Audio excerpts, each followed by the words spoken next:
En menos de 48 horas recuperaremos algunas de las cosas que quedaron suspendidas hace 6 meses con el estado de alarma. Podremos salir de la comunidad, no tendremos que llegar a casa antes de las 10 de la noche y podremos, por ejemplo, cenar tranquilamente en un restaurante.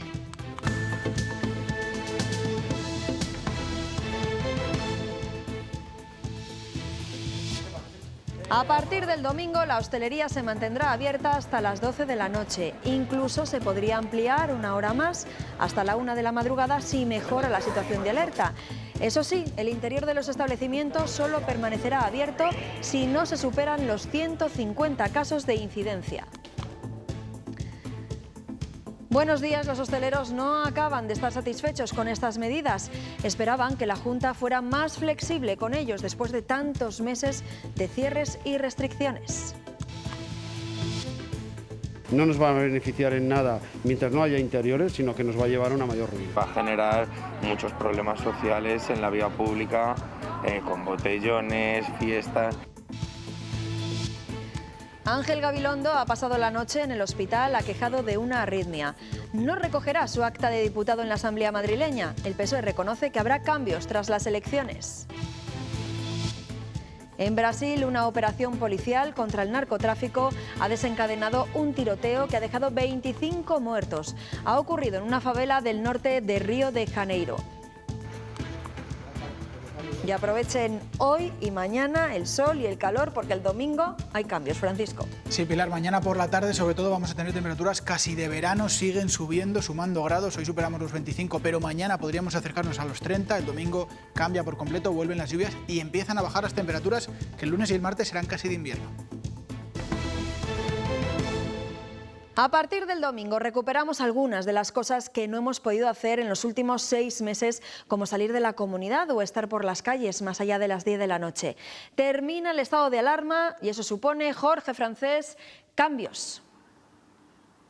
A partir del domingo, con el final del estado de alarma, se abre una nueva etapa en la gestión de la pandemia. Cambian las limitaciones, que serán mucho menos restrictivas. Desde el día 9 de mayo decae el toque de queda, podremos circular por las calles en cualquier momento del día o la noche. También termina el cierre perimetral de la comunidad, podremos salir y entrar de Castilla y León sin ningún justificante. Además, se elimina el número máximo de personas que pueden juntarse en reuniones privadas y se amplía el horario de la hostelería en una primera fase hasta las 12 de la noche. Además, también se recupera el aforo máximo del 75% en lugares de culto. El Gobierno actualiza los niveles de alerta y aforos a partir del 9 de mayo, donde toma las riendas de toda la gestión y también el control para que las medidas se cumplan. Como norma general se mantendrá un aforo máximo del 75% mientras dure la pandemia y será más restringido en los niveles de incidencia más alta. En la hostelería el interior seguirá cerrado si la incidencia supera los 150 casos por cada 100.000 habitantes en los municipios de más de 5.000 habitantes. Cuando esté por debajo de esa cifra se permitirá en interior un máximo de 6 personas por mesa en los niveles 3 y 4, 10 en el nivel 2 y hasta 25 en el nivel 1. En el exterior también control de aforo y prohibido fumar, pero desde el domingo se amplía el horario de cierre de 10 de la noche a medianoche. Porque lo único que haríamos sería trasladar esta actividad al interior de los domicilios sin ninguna seguridad. En las celebraciones en interior, en los máximos niveles, solo podrá haber 50 personas como máximo y 75 si es en el exterior. Cines y teatros, 30% de aforo en el nivel más extremo, el mismo que para academias, autoescuelas y hoteles. Se mantiene también el control en los velatorios, con un máximo de 10 personas para los niveles 3 y 4 de incidencia, de 50 para el nivel 2 y 75 para el nivel 1. Desde el Gobierno regional piden que mantengamos la prudencia y que se extremen las medidas de seguridad en este momento. El vicepresidente augura un aumento de los contagios debido al mayor contacto social y al incremento de la movilidad. Francisco Igea responsabiliza al Gobierno central de las consecuencias que pueda tener la relajación de las medidas. ¿Quién es responsable de que esto ocurra? El Gobierno. El Gobierno. ¿Quién ha decidido que decaiga el estado de alarma? El Gobierno. ¿Quién ha decidido que no haya una medida legal que nos sustente para tomar esas medidas? El Gobierno. Tome usted una medida que ya nos ha dicho usted que es ilegal, para que yo vaya al tribunal, se lo recurra y luego le diga, oiga, ustedes es que son unos peligrosos delincuentes que se saltan la ley. Oiga, que ya no nos queda pelo. ¿Y cómo han sentado estas medidas en la hostelería? Pues tenemos ya con nosotros a Fernando de la Varga, el presidente de la Asociación de Hosteleros de Castilla y León. Fernando, buenos días. Hola, buenos días. Después de tantos meses de restricciones, ¿se esperaban más de la Junta de Castilla y León? ¿Esperaban que las medidas fueran más flexibles? Hombre, yo creo que lo que esperábamos ayer sobre todo era un mensaje mucho más alentador y positivo que transmitió el vicepresidente, ¿no? Porque en definitiva nos vino a transmitir, creo que era una buena noticia, el hecho de que la hostelería pudiera trabajar hasta las 12 de la noche, eso sí, teniendo en cuenta que el último comensal solamente puede recibirse hasta las 11 de la noche, pero por otro lado sacó la espada de Damocles y amenazándonos con que iba a subir la incidencia debido a ese digamos, levantamiento del perimetral. Por lo tanto, algo que tenía que ser positivo se convirtió realmente en algo totalmente negativo. Usted dice que esas 2 horas de más no les compensa. Desde fuera, entiéndame, alguien puede pensar que para empezar a flexibilizar no está mal, que menos da una piedra, si me permite la expresión. Por supuesto que todo lo que sea mejor, bienvenido sea, pero también tenemos que tener en cuenta que hay una parte del subsector de hostelería que está cerrada porque no tiene terrazas. Ya no hablamos del ocio nocturno, que no se le contempla prácticamente más que al final de la desescalada, pero todos aquellos establecimientos que no tienen terrazas siguen totalmente clausurados. Fernando, ¿qué es lo que peor llevan de esta nueva situación? ¿Que solo les dejen 2 horas más o el cierre del interior de la hostelería atendiendo a la incidencia? ¿Cuál es lo que ven ustedes ahí? Creo que es la suma de todo, ¿no? Estamos analizando otros protocolos que están siguiendo, como puede ser la o de Asturias o Andalucía. Los criterios son totalmente diferentes a los que se adoptan en Castilla y León. Está claro que estamos en una pandemia, en una situación crítica para la salud del ciudadano y por lo tanto tenemos que seguir luchando por ella, pero también nosotros abogamos porque no seamos esa comunidad con el mayor número de restricciones ni la más restrictiva a nivel nacional, sino que es un punto de convivencia y de flexibilidad intermedio, porque si no, lo que va a ocurrir es que al final esta comunidad pues acabará siendo turísticamente de las peores cuando realmente somos el número 1 de turismo interior en España. Fernando, han planteado movilizaciones la semana que viene. ¿Creen que puede hacerle cambiar de opinión a la Junta de Castilla y León? Bueno, yo no creo que no están encaminadas a cambiar de opinión, sino simplemente a que hay en el sector. Por otro lado, también estamos analizando la posibilidad de denunciar en los tribunales el famoso semáforo de los 150 por lo que te acabo de decir anteriormente, porque vemos que cada comunidad está adaptando los criterios un poco en función de cómo le conviene para buscar ese equilibrio entre la salud y la economía. Y aquí en Castilla y León vemos que, por desgracia, o acertada o no acertadamente, está privando más lo sanitario que lo económico. Sin embargo, luego, tanto que le gusta al señor Igea dar las cifras, creo que no nos acompañan, como muchas veces nos quiere hacer ver él, ¿no? Somos la 6ª comunidad en población, hemos sido los terceros en muertes en residencias, somos los 5º en muertes a nivel nacional. Por lo tanto, a mí también me genera dudas que si estas medidas que se han ido adoptando durante estos 14 meses, si son realmente tan acertadas como muchas veces nos hacen ver. ¿Temen todavía que lleguen nuevas restricciones y la situación empeora?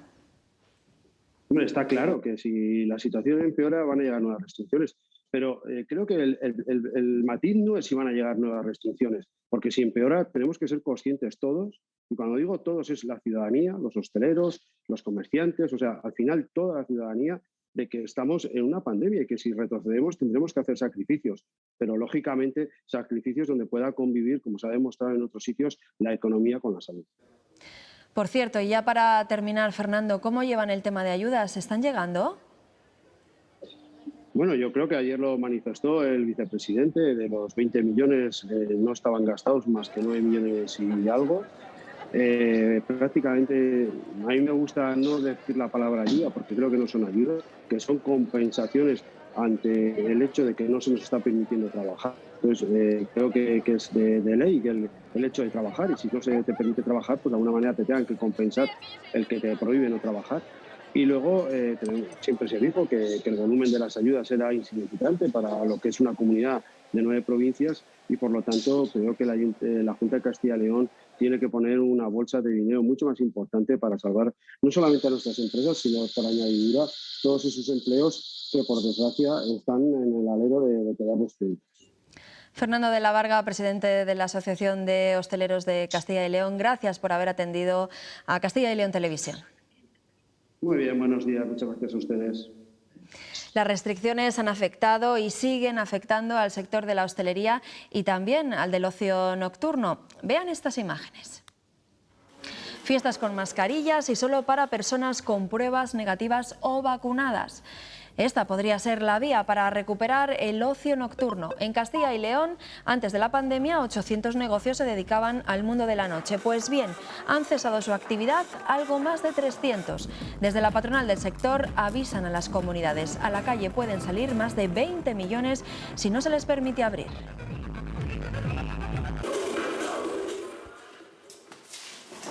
Carlos Quintana coloca las sillas para el próximo concierto en la Sala Portacaeli de Valladolid. En los espacios de música en vivo el público debe estar sentado. Los conciertos son en horario de mediodía o de tarde y en acústico. Entendemos que la gente sentada no podemos dar un concierto donde la gente debería de votar. En Burgos, la Sala La Rúa se ha sumado a la lista de los cafés teatro, apenas media docena en toda la comunidad. La única opción que tuvimos fue pedir la compatibilidad, pero al ser un proceso tan novedoso, ni siquiera en los ayuntamientos, en las secciones pertinentes, tenían información de cómo hacerlo. Al difícil papeleo se añade la falta de ayudas. Al teatro público le llegan las ayudas, al teatro privado y a las salas privadas apenas nos llegan. Fuimos los primeros que cerramos y vamos a ser los últimos en recuperar nuestro 100% de capacidad. Lejos de experimentos como el de Love of Lesbian y sus 5.000 personas, las salas de música en directo ven aún complicada la normalidad. El final del estado de alarma volverá a dejarnos un mapa desigual de restricciones según las comunidades autónomas. El cierre perimetral y el toque de queda van a decaer en la mayor parte de España, pero no en todos los territorios. Navarra, País Vasco, Comunidad Valenciana, Canarias y Baleares han manifestado su intención de mantener esas restricciones que necesitan un aval judicial. Solo Baleares, allí su Tribunal Superior de Justicia ha ratificado ya que pueden mantenerse esas restricciones, aunque ahora tendrá que ser refrendado por el Supremo en el caso de que sea recurrida. Algunos jueces siguen contrariados ante esta decisión. De hecho, el propio Tribunal Supremo, en un primer informe, apunta a una posible insuficiencia del decreto ley que ha aprobado el Gobierno para regular temas que afectan a derechos fundamentales. Y con respecto a la vacunación, desde el Centro de Farmacovigilancia de Castilla y León reclaman celeridad. El director de este centro, que depende de la Universidad de Valladolid, explicaba anoche en el programa Cuestión de Prioridades que a los menores de 60 años con una dosis de AstraZeneca se les debería poner la segunda lo antes posible. En la situación epidemiológica actual, donde es el riesgo de tener una enfermedad grave con secuelas o morir, todas son aceptables, todas se deben poner cuanto antes. Ahora lo que hay que pedir es que se vacune más rápido aún de lo que se está vacunando y se vacune cuanto antes a la mayor población posible. Entonces andar ahora con remilgos de que si una sí, otra no, me parece absurdo. Estos que ven son los datos de contagios en Castilla y León. Se han contabilizado en el último día 301 casos nuevos, en la misma línea que días atrás. Sí han descendido los fallecimientos. Se ha registrado solo uno. En España la incidencia sigue bajando hasta casi los 200, tras sumarse casi 8.000 contagios y 160 fallecidos en todo el país. Fernando Simón insiste en que la curva baja y que la cuarta ola parece empezar a decrecer. Con respecto al fin del estado de alarma, cree que el alivio de las medidas puede tener impacto, pero que será mínimo. Que el mensaje que hay que transmitir es que el fin del estado de alarma no implica fin de la aplicación de medidas de control. Consideramos que probablemente no tendrá un impacto tan grande como en otras olas y que de pasar algo se parecería más a esta última cuarta ola que hemos podido ver, si es que realmente pasa algo. Y desde hoy se reúnen en Oporto, en Portugal, representantes de la Unión Europea en una cumbre que va a abordar sobre todo cómo garantizar los derechos sociales tras la crisis de la COVID-19. También sobrevolará en el debate el avance del proceso de vacunación en Europa y las repercusiones del anuncio de Estados Unidos de liberar las patentes de las vacunas, un tema que divide a los Estados europeos. Alemania rechaza esta liberalización, mientras que Francia, Italia o España la apoyan. La cumbre terminará mañana con una reunión informal de los jefes de Estado y de Gobierno.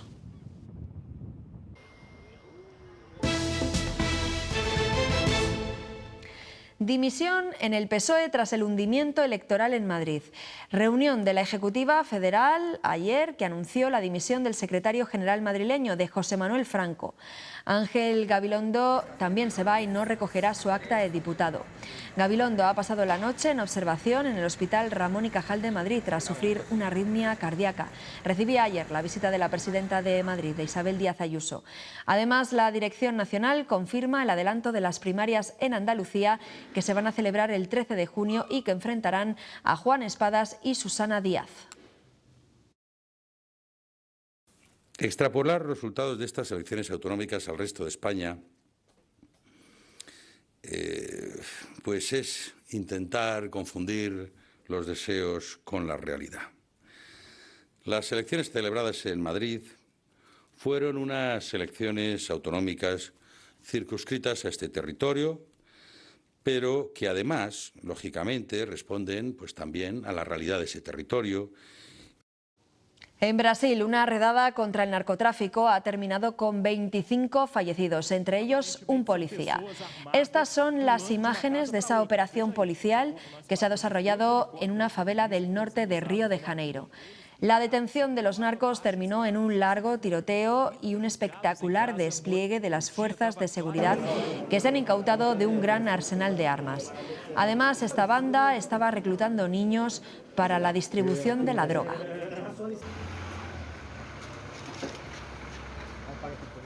Las falsificaciones de documentos y firmas son más habituales de lo que pensamos. Para detectar el timo hay una figura clave, el perito calígrafo. Estos profesionales de la escritura se dedican a esclarecer lo que es una imitación y lo que no lo es. Su trabajo es determinante en muchos procesos judiciales.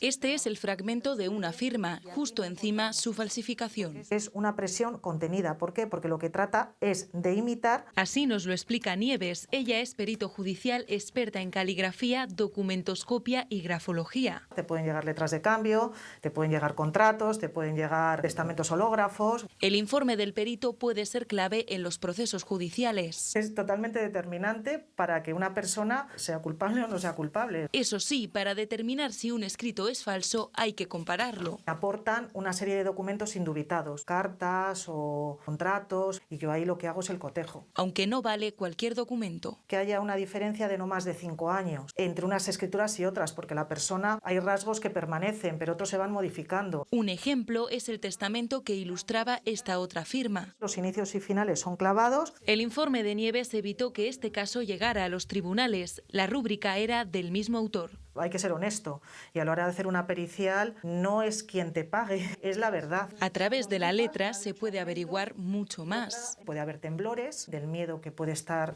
sufriendo esa persona, puede haber una escritura muy contenida. Mientras haya falsificaciones en documentos, juzgados y particulares seguirán recurriendo a los peritos calígrafos. Muy buenos días. Parece que el tiempo está desacompasado con esas restricciones porque hoy y mañana vamos a seguir con sol y con calor. Esta madrugada no hemos bajado de los 10 grados en algunas zonas y por la tarde superaremos ya los 25. Mañana vamos a pasar casi calor de verano. Por la tarde rondaremos los 30 grados. Va a ser el día más caluroso de la semana y de lo que va de 2021. Pero no se fíen porque el domingo cambia la situación por completo. Llegan lluvias, empiezan a bajar las temperaturas que tocan fondo el martes y serán casi de invierno. Por la mañana algunas heladas a primeras horas y por la tarde máximas de 12 o 13 grados. Hasta el 40 de mayo no se quiten el sayo. Este es el momento en el que una butarda macho quiere atraer a una hembra, la corteja. Es el mejor momento del año para verla porque es la época del cortejo, la época de las famosas ruedas, del celo. También es la más sensible. En las lagunas de Villafáfila se asienta la mayor población mundial de avutardas. Pesada y de plumaje pardo, esta especie suele desplazarse caminando porque le resulta difícil volar. Esas proporciones enormes que tiene, está en el límite de la capacidad de vuelo. Los grandes machos que pueden llegar a pesar 16 hasta 18 kilos, es inconcebible casi a nivel biológico que este bicho pueda volar. Sí que hemos visto alguno que iba desplegando, que estaban pues un poco ahí con las hembras jugueteando. Vengo de Galicia y allí no tenemos avutarda, entonces cada vez que vengo por aquí disfruto mucho de la observación. Son aves impresionantes, tanto cuando están en el suelo posadas como cuando las ves pasar volando. Y además hoy hemos tenido la suerte de ver algunas ruedas de cuando los machos se ponen tan llamativos para atraer la atención de las hembras. Avutardas que conviven con muchas más especies únicas y que se pueden contemplar aquí, en tierras zamoranas, eso sí, con mucha calma y los ojos bien abiertos. Así ponemos hoy el punto y final a este informativo.